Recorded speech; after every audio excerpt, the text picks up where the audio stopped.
Good afternoon, good morning, good night, good evening from different parts of the world. You're welcome to this amazing webinar that we have from two young ladies from Peru. The topic is Women in Science Leadership Science Leadership in the Digital Age. Generation Z and Millennial researchers are transforming science and engineering. This course has been given the 2025 GEDC Transformative Engineering Award winner in the last meeting that they had, annual meeting the GEDC IFEES had. And briefly, Professor Yadira Valenzuela Lino is a Peruvian mechatronics engineer, researcher, and educator committed to transforming the landscape of engineering through inclusive innovation and female empowerment in Latin America. He serves as a faculty member and researcher at the Mechatronics Engineering Program at Universidad Continental in Peru and is registered researcher in the National Register of Science and Technology. Our colleague in today's presentation is Professor Nabilt Mangiano, is a research professor and director of civil engineering program at Universidad Continental in Peru, Peruvian researcher with more than 35 publications indexed in Scopus, a member of the Organization for Women in Science for the Developing World, formerly scholar of the Japanese and Chilean government. Previously contributed as earthquake and tsunami researcher at the Hydrography and Navigation Directorate of Peruvian Navy. So thank you both, ladies, for joining us. Really appreciate your exciting things that you're doing. Over to you. Nervios.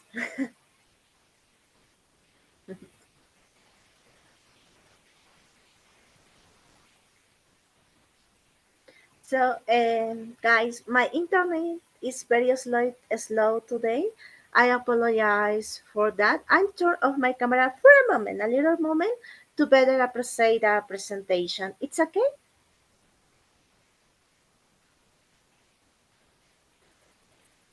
Yes, it's okay. Okay. Can you see my screen?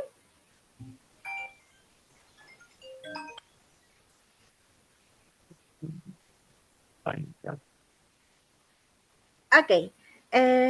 Good morning, afternoon, everyone again. My name is Yadira Samira Valenzuela, and it's an honor to share with you a project that was born for personal strength, deep empathy, and the desire to create opportunities for young women in engineering.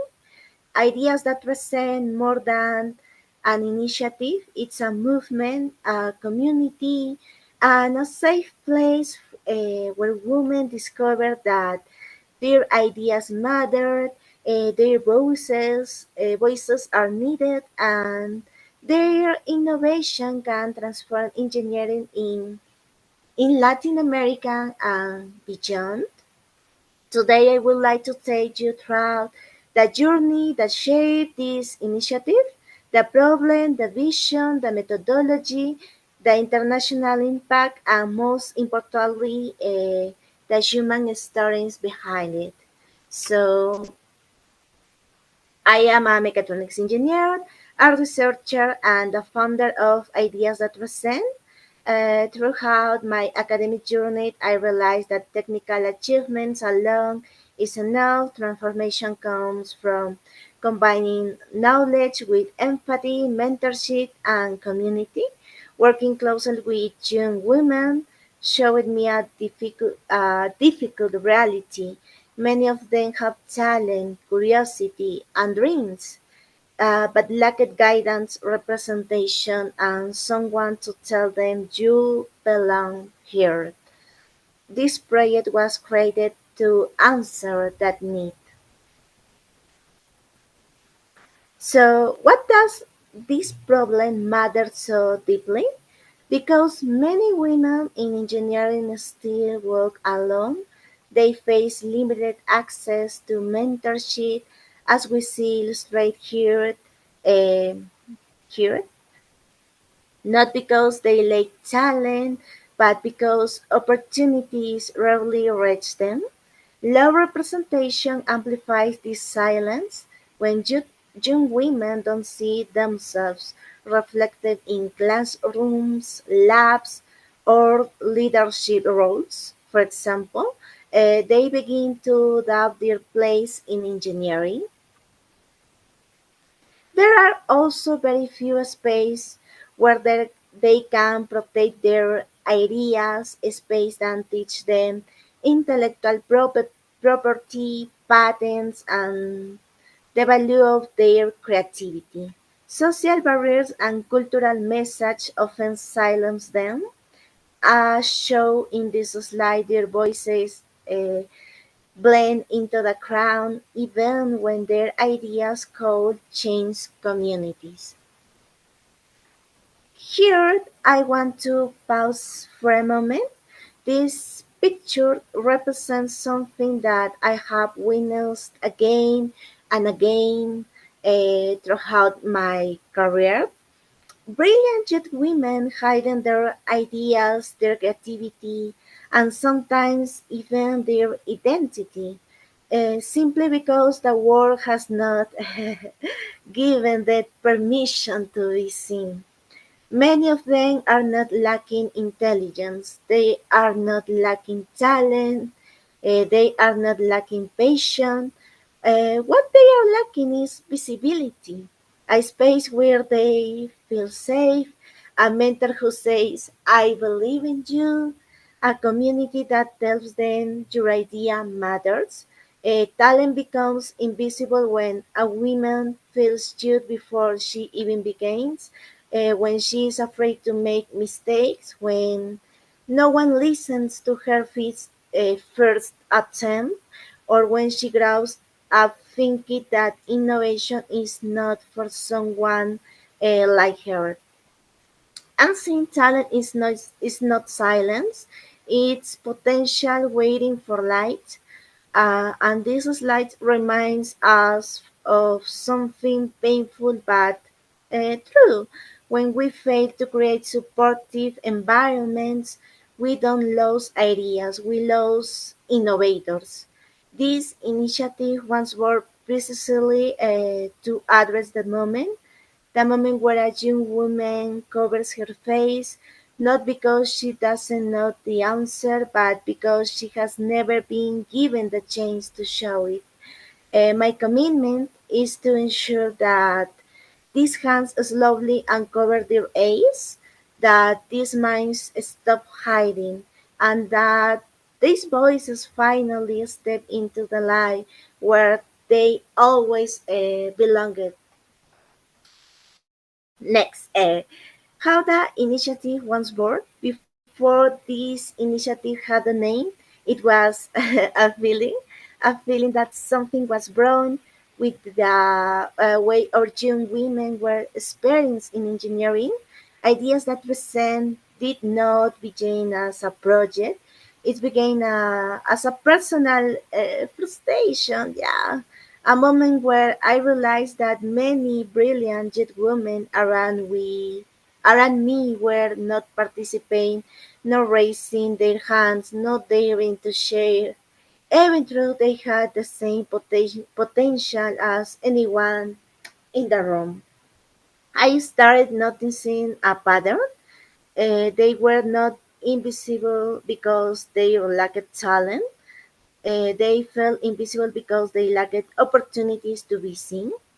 I remember seeing students admire creativity, curious, sitting quietly afraid to make mistakes or convinced that innovation was reserved for someone else, not because they lacked ability, but because no one had ever to them that they belonged her. And that moment changed everything for me. I realized that what these young women needed was not another advanced textbook, not more theory, not even more hour of class. What they needed was guidance, mentorship, and someone who believed in them enough for them to start believing in themselves.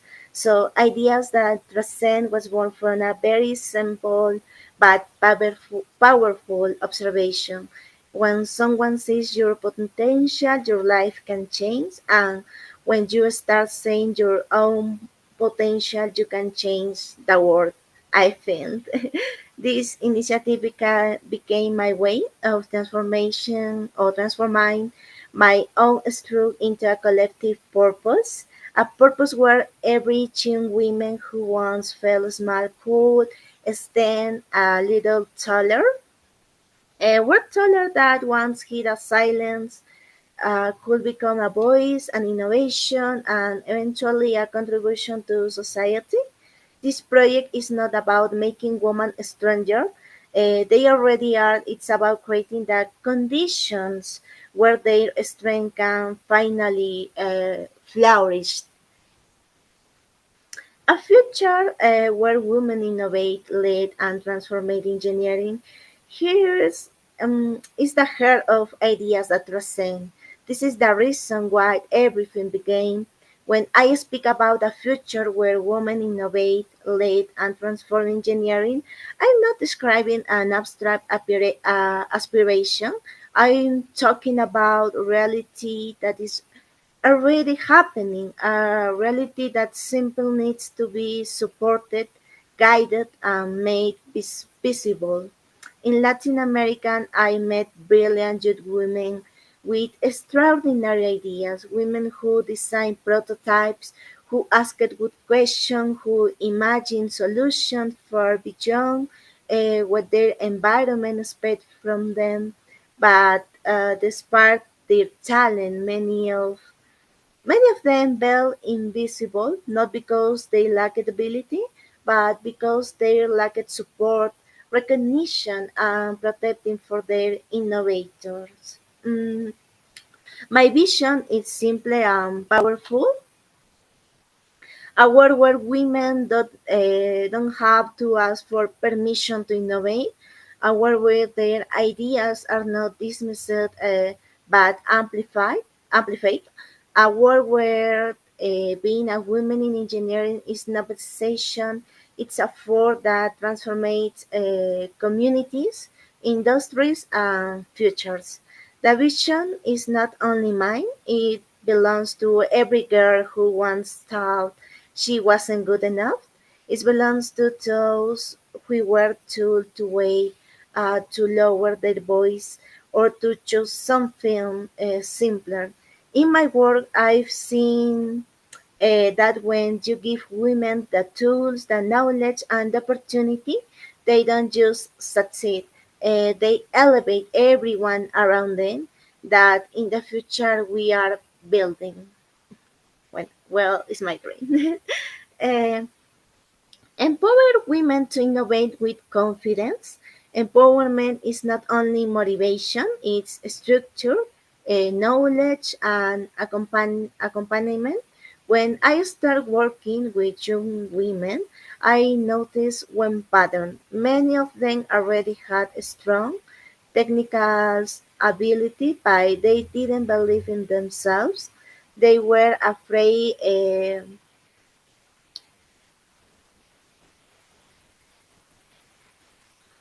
They were afraid of failing, or worse, afraid of succeeding. Empowerment in our program means teaching them how to present their ideas professionally, how to lead teams, how to make decisions, or how to trust their own voice in a space where they are often outnumbered. At once they begin to trust in themselves, something magical happens, their innovation becomes unstoppable. Number two, protect their ideas through knowledge. This part is essential and personal. In Latin America, many women create innovate solutions, but very few know how to protect them legally.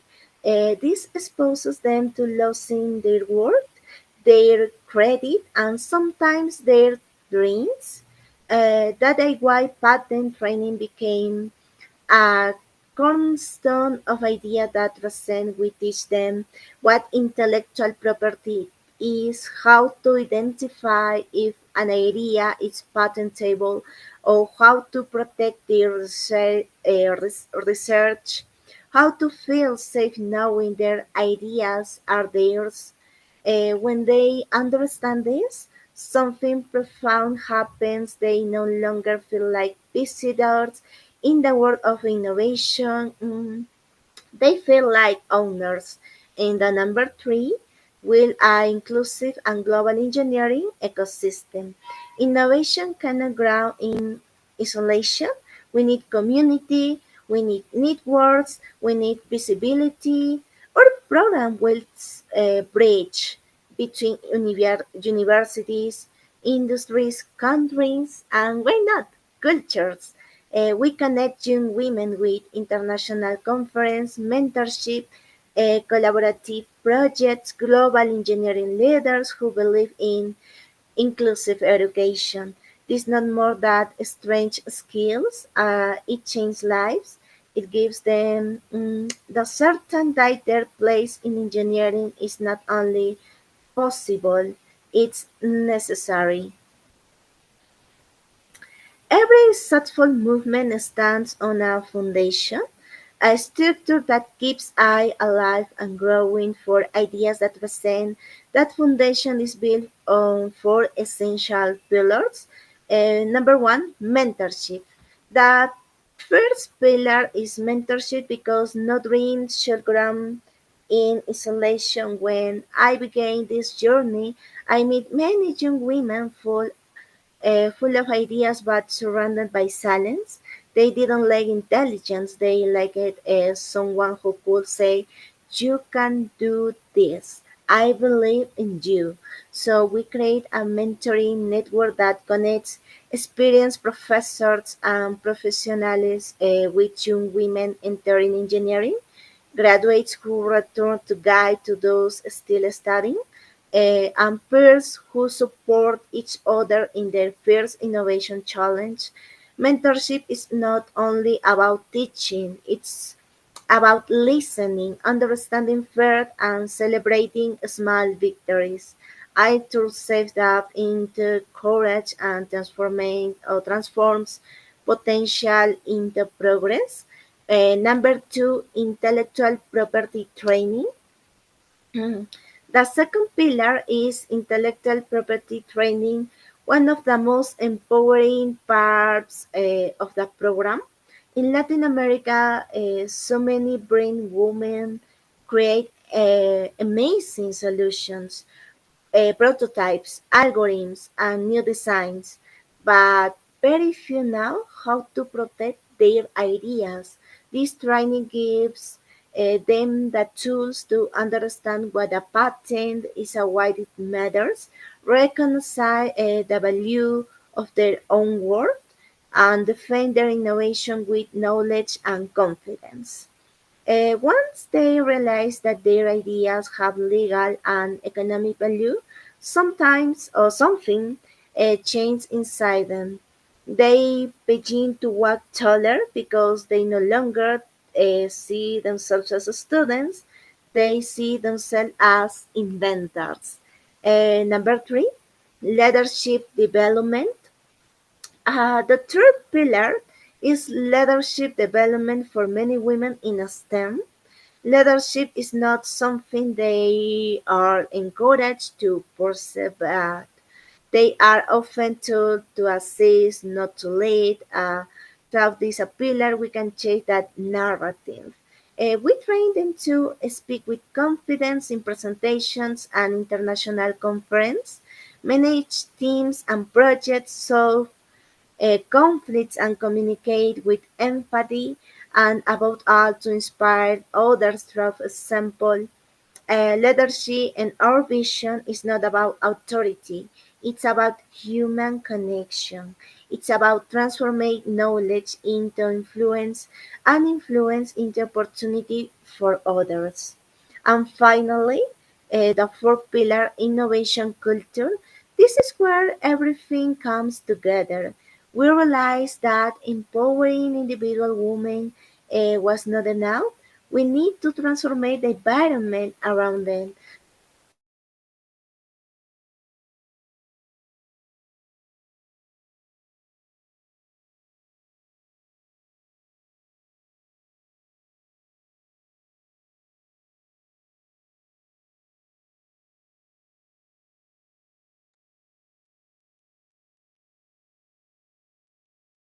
Are we able to hear you?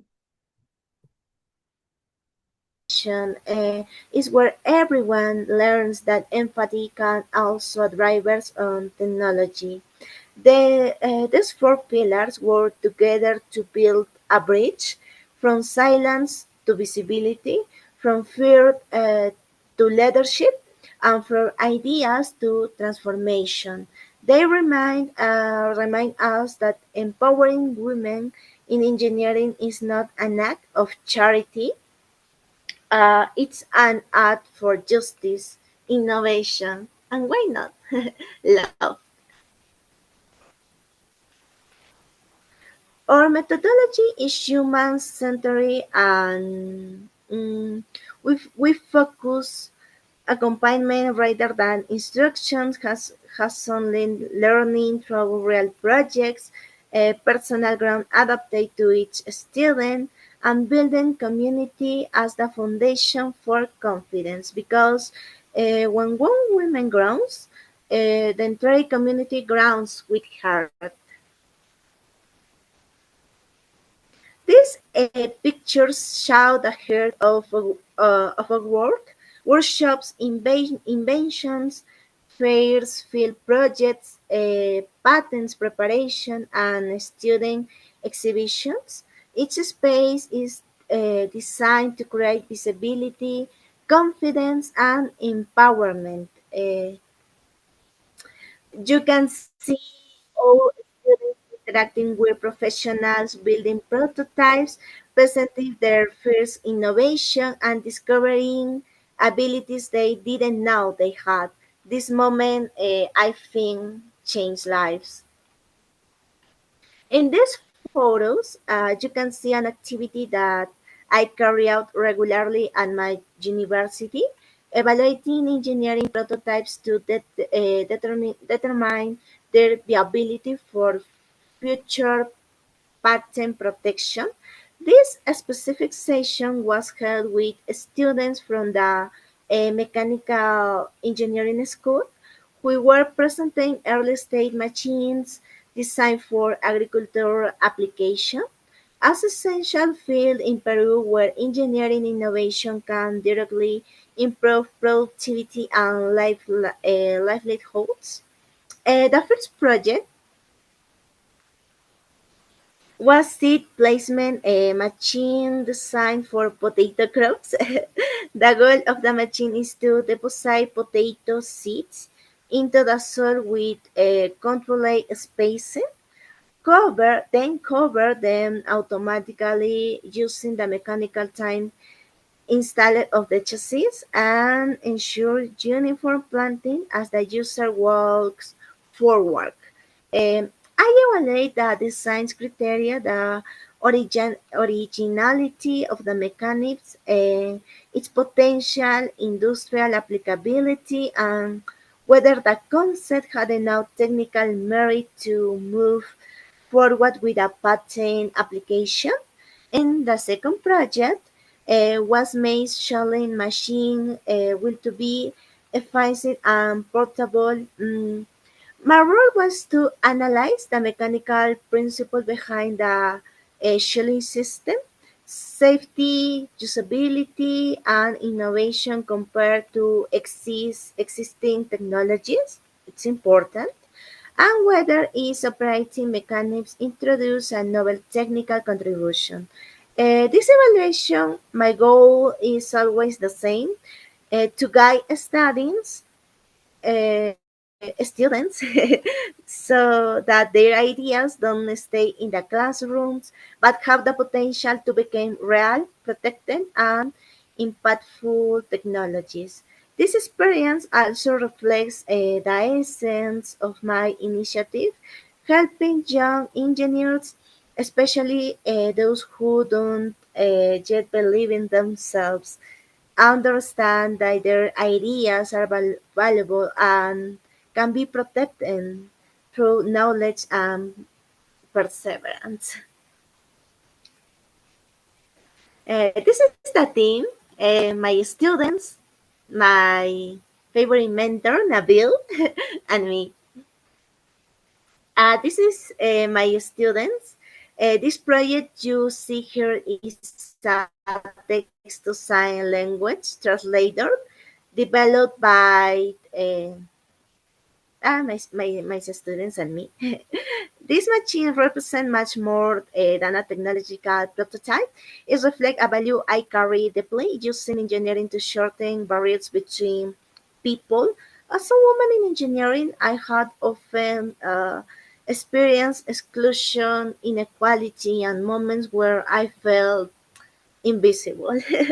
Those experiences helped me understand, even if just a little, the silent struggles many other face, especially individuals with disabilities who are constantly navigating barriers that society often overlooks. In this case, we focused on supporting people with visual disabilities who need a tool that can translate writing information into a modality they can understand more easily. This machine takes text and converts it into sign language, offering a way to access communication that is normally inaccessible. What I love it about this project is not just the technology, it's the heart behind it. My students learned that engineering becomes meaningful when it's done for someone, not just for a grade. I always push them to create solutions that make life fairer, more inclusive, and more empathy. Because when we design with empathy, engineering stops being a technical discipline and becomes a bridge that brings dignity, independence, and hope. This project reminds me when or why I believe so strongly in guiding young innovators so that their ideas can light the way for others who have been living too long in the shadows. Yeah. For international participation, international impact is one of the great milestones of our initiative. Through Kiwi in Korea and ICANN in Canada, our students earning, in this case, my person too, medals, recognition, and global visibility. We became the first generation to compete internationally, not because we had resources, but because we had courage and a community that believe in us. This recognition tells you women your ideas can go far, your voice matters internationally. This picture or this photo is about my medals, gold and silver for this event, Korea International Women's Invention Exposition, and the next gold and silver medal for this event, ICANN International Invention Innovation Competition in Canada.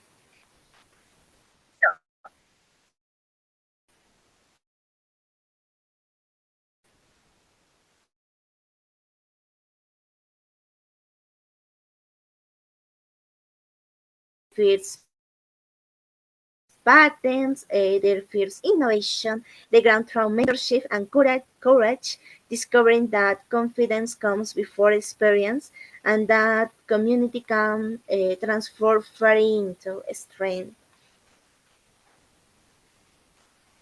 Our work is not just about patents or prototypes, it's about building a future shaped by courage, innovation, and heart. These results are possible that to believe, effort, and the generosity of mentors who open doors. Uh, and it's all. Thank you for your attention. Thank you for believing in projects that are born from the heart. Sincerely, thank you a lot, Mr. Hans, Jessica, and my mentor, Nabil. Thank you, Uh, Gedi. Thank you, Gedira. Thank you very much. Now I think, Nabil, you want to set the scene? You want to make your presentation? Okay. Okay.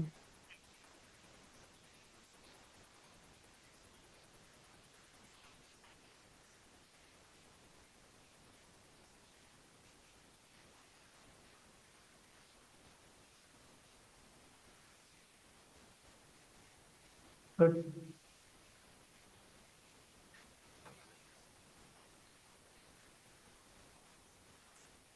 Can you see my slides? Yes, good, very good. Excellent. Okay.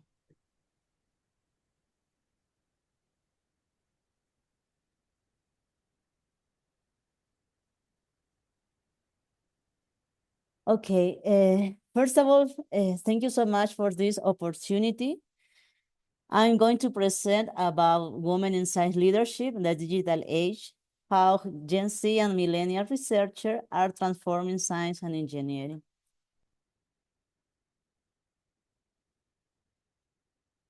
Let me outline my presentation divided into 5 points. And the final point is a short closing and discussion.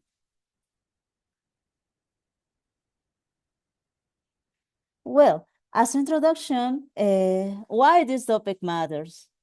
Because Latin America is undergoing rapid digital transformation. Gen Z and millennial women researchers are dividing significant innovation in science and engineering. In this picture, we can see the share of women researchers about all the countries in Latin America. And the structural gap persists a leadership, representation, funding, and visibility disparities. And trends in women's participation in science.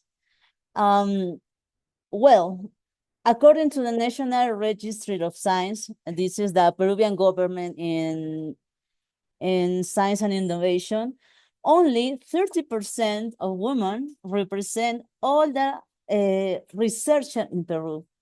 This means only one woman of 3 Peruvian are researchers. Also, the report by UNESCO means that only women represent 29.3% of researchers, despite a comprising of 45 and 55% of undergraduate and master students, respectively, and 44 of doctoral students. About Gen Z and millennials. So the millennials was born in 1981 and 1996. Actually, now we are consolidating research career. And about Gen Z, which was born in 1997 and 2012. There are digital native with advantage fluency, such as Yadira Valenzuela, for example. We have in common both official Peruvian registered as researcher in engineering in our country. And I'm very proud of young women can do that because with this age, no more than 25 people in Peru can do that, can do this achievement. That's why I'm very proud. And about the digital age science, this is a new research landscape. I can explain about 2 points: the digital transformation of research and how women researchers are leveraging digital tools. For example, about digital transformation of research, we know that smart laboratories and automated workflows, AI applied to engineering, health, and climate science, open science and open data platform, global collaboration ecosystem, faster data driving, and decision-making in research. How women researchers are leveraging digital tools? Because in this age, we have a lot of tools. Young people and young researcher people can use different software, such as Python, R, AI models, GIS, and BIM models.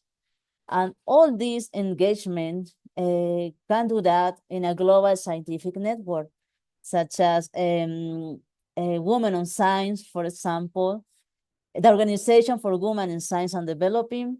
This opportunity, the Global Engineering Dean Center and the International Federation of Engineering System. All these institutions can help us uh,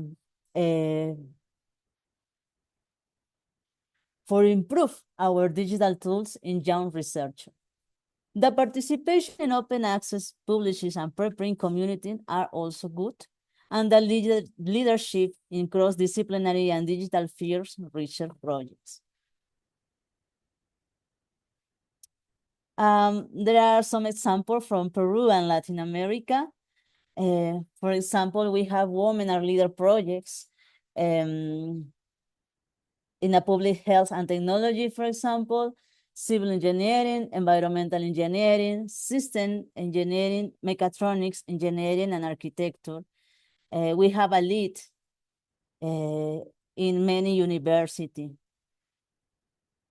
Also, in this topic, Yadira has talked about her award, and this is very important achievement in her young career in the 25 GDC Transformative Engineering Award.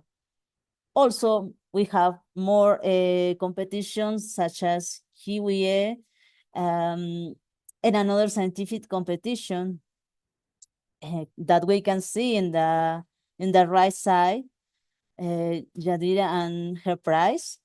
And in another side, we have a book published by Peruvian institution with women inventors that Yadira is going to participate this year in this important book for property industry in Peru.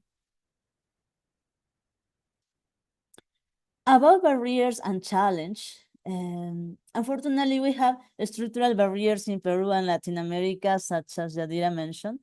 And this is a book from the UNESCO about an unbalanced equation, increasing participation of women in STEM in Latin America and the Caribbean.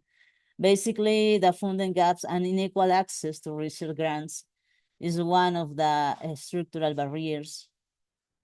Here we have an infography made by Not Willem about the paradox of parity.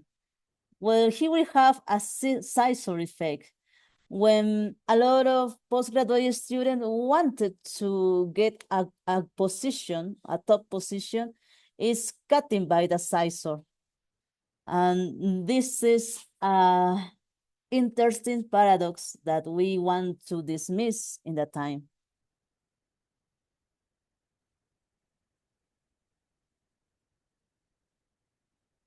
And about the gender gap in STEM leadership, less than 30% of research leadership positions in the region are held by women. And this gap identifies about academic promotion, for example, participation in scientific commitments, leadership of higher budget research projects, and how this impact in the digital divide. Due to unequal access to advanced technologies and connectivity, urban versus rural institution disparity, we don't have equal institution around our country. We have coast, highlands, and the jungle, for example, in Peru. And that's why we need to national initiatives to strengthen the scientific infrastructure. Also expand the digital trainer. Artificial intelligence is one of powerful tools, for example. And about success cases and emerging leaders, we want to rise an innovator. Gen Z, such as Yadira, and millennials, such as me. We want to improve, we want to increase in young women researcher leading because no more women are studying careers in STEAM, such as physics, mathematics, engineering, another one. Women-led scientific startup and innovation hub. And we want to increase also more leadership in Peru in topics such as hydrology, seismic modeling, civil engineering, biomedical engineering, and climatology. They are transforming our works, introducing digital and data-driven methodologies, building diverse multidisciplinary research teams, and improving our Peruvian and Latin American science. One important topic is the leadership contribution. For example, a collaborative and original leadership style is a peer-to-peer mentorship among women researchers and the active participation in international scientific bodies such as the UNESCO, the Organization for Women in Science for the Developing World, we are getting in, and the strong commitment to community-oriented science. And don't forget this good opportunity of GDC and IFEES that today we are going to explain our cases in LATAM are important contribution for all the women in the world. And what are the opportunities and future pathways? For example, in Peru and Latin America, according to the UNESCO book, we want to strengthen the digital research infrastructure, gender equality policies in university and research centers, expansion of fellowship and international mobility programs, and growth of regional scientific network and collaboration. That is the infography about only the 45% of researchers are women, and fewer than 20% are the representation of women in the most senior scientific roles. How we can how finalize this 45%? Finalizing 75% of women dedicated to health and welfare, only 30% of women dedicated to engineering, manufacturing, and construction, and only 25% dedicated to information and communication tech. And finally, what is the role of this institution? I'm talking for Continental International Education as Director of Civil Engineering and past Director of Research in the Faculty of Engineering. We are working as university, as incubator of female scientific talent. In this picture, let me show you. In this picture, we can see the increasing of women that are presenting scientific publication in the Faculty of Engineering. I was working more than 6 years, in the research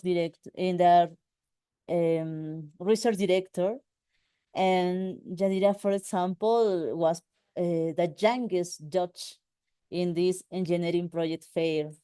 This was in 2024, I remember, with more than 50 projects, engineering projects with undergraduate students. And in this photograph, we can see the participation of female students, only 24% of females in engineering project fairs. After that,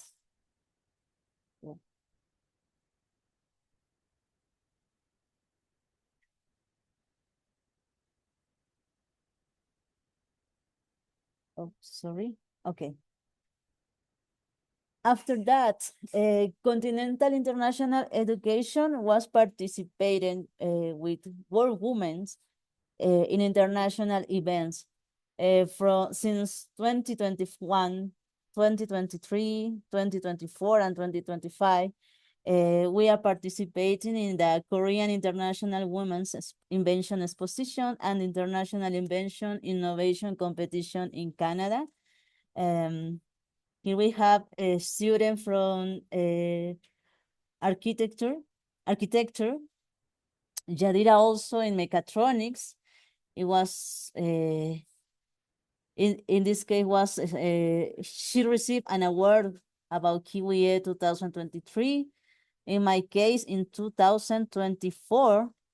In 2025, we participate inside in South Korea with this event, and we are in the top of these awards from Latin America.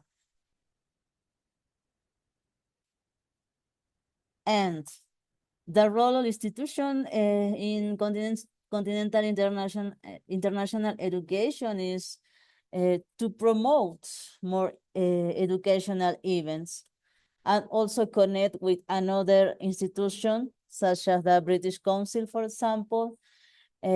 Also, we are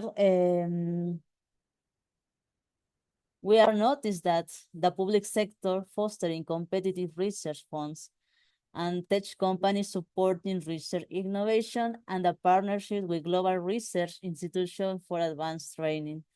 This is taken for the GDC, this interesting book, Rising to the Top, is a good example also to do a motivation for women's. And finally, what are the strategy action to empower women in STEM? Here we have a photograph last month ago in the International Congress of Engineering. Yadira is receiving an award, a recognition for her participation in the 2025 GDC award. And we want to build formal mentorship program led by women. Yadira, for example, was my undergraduate student in 2020 during the COVID-19 pandemic, and she was former in the scientific research. And in early years, she got interesting international awards, such as, for example, in the US, in Boston, the Kiwi in South Korea, ICANN in Canada, and another international participation in international congress, for example. That's why we would like to continue to do. And now I'm very proud for all these achievements because she connect with more younger women. They have potential to improve more. And all this action need to continue in our institution and to spread in another institution around the world. Also, the training in AI, data science, simulation, and digital tools are also important, and to create innovation hubs with a gender inclusive approach, encourage early scientific leadership for undergraduate and postgraduate levels. Well, while we have some key takeaways for women's scientific leadership and accelerating growth around Peru and Latin America. Gen Z, such as Yadira, and millennials, such as me, researchers, are redefining STEAM through digital innovation. And the region holds significant potential for scientific and technological impact, and gender equity and digital access are essential to shaping the future of science. And this photo I taken by GDC Council because for us it's also very motivating to see all this effort around the world for women. And also we want to continue collaborate and to grow more and more females researchers. Well, a finally message is that empowering women in science today means transforming the scientific landscape of tomorrow. Thank you so much. There are my links, and you can contact me. Feel free to do that. Thank you. Thank you, both of you, Nabil and Yadira. Excellent presentation. I hope to rely on Hans because you can be better at communicating. That you bilingually, if necessary. Any questions that you might have, people might have. So please type here in the chat box any questions that you have, or just raise your hand and open your mouth. Okay. Any questions and comments? And everybody's applauding. Like that. Comment, questions, suggestions.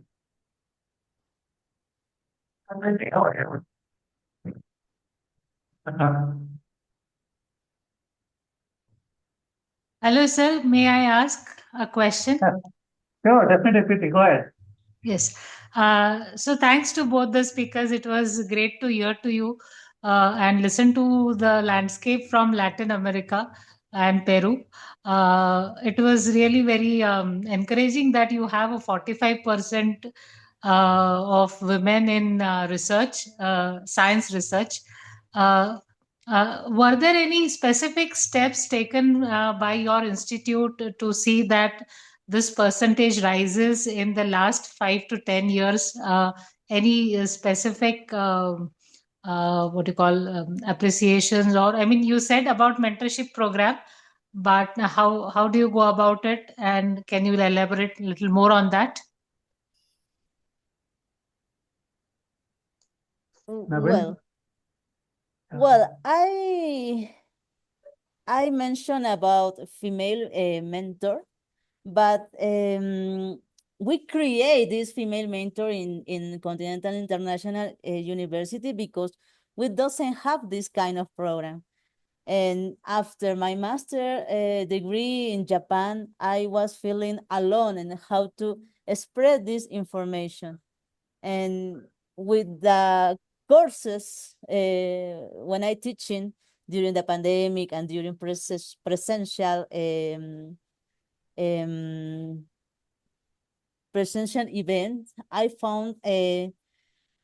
found a student with potential, and that's why, for example, Yadira's has the most remarkable mentee, because I found the potential and I was thinking, why not teach my experience and try to that she increase and to be more than me. That's the reason. All right, so it's like an individual mentorship program in your institute.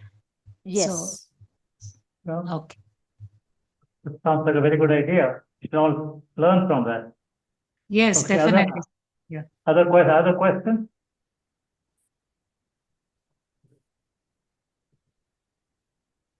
If not, let's give it over to Hans.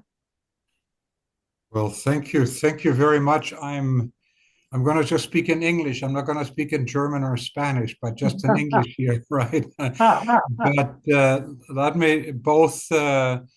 Professor Nabil, is the first time I'm meeting you. I'm just very pleased by your thoughtful presentation, and Yadira, of course. We've spent some quality time together. Let me just make a couple of comments here, or a couple of before I go into what was mentioned. I also want to introduce here who is with us here is a key woman leader from Brazil, Professor Tania Bueno from Brazil, who is the incoming IFEES president. I'm very, very happy that she joined us on our call today. I just wanted to just mention this to her per se. But one of the key things, and just building on what Yadira Nabi was saying, is I started with some amazing women leaders, starting first in Sudan, and I can go down the list, and from Latin America and other parts of the world. Our series of Rising to the Top, written by women engineering leaders in all continents of the world. We have published so far 5 volumes, 2 globally, 1 on India exclusively, third on Africa exclusively, number 4, and then the recent one on the Arab world and Southeast Asia, talking about leaders. But the fundamental thing, I'm in discussion, and what you just both, Nabeed and Yadira, are confirming, is to focus on the 6th edition, and I'm in discussions with Chinese leaders in China, but also the new generation. And so this is another word, not just the established, the deans, the vice presidents, even ministers per se, but the young generation that is beautifully represented by both of you ladies here. So I just wanted to mention this very, very briefly with you as we move forward. And I just want to also, giving the time and so forth. We can stay in touch on that and discuss it per se. And I'm in discussion with some of the lady leaders in different parts of the world. Just a couple of brief announcements. I'm very pleased, as you know, I'm part of the George Mason University community, where both IFEES and GDC has been for the last several years, and we'll be hosting by 2 women engineering leaders our forthcoming summit this coming February, the Global Innovation and Partnership Summit in Fairfax, Virginia, in the United States, close to Washington, D.C. If any of you are interested, just get in touch with me per se. And then finally I'm working very closely, and given the fact that we have 2 representatives from Latin America speaking to us today, I'm working closely with our colleagues in Colombia, where we will have our WEEF, our Global Engineering Deans organization, and the GDC this coming September. So I want to just make this conscious to you, obviously not just for the Latin America, but the global community per se. I just wanted to, and I can, if you have any questions, I can follow up with you on that. So those 2 dates, this February and this coming September, these individuals, where I'm working very, very closely with leaders in those parts. So this is all of my comments. I'm just Christian, just really impressed by these presentations, and thank all of you for joining us. Once again, thank you, Navid and Yadira, and everybody else who has joined here. We are happy to have such an excellent presentation. And so we end. Good night, goodbye, and peace be with all of you. Good night. Bye-bye. Good morning. Good morning to other people who are in other parts of the world. For me, it's good night. We will share the recording with all of you. Yes, it will be. Thank you. Bye-bye, everybody. Bye-bye. Thank you. Bye.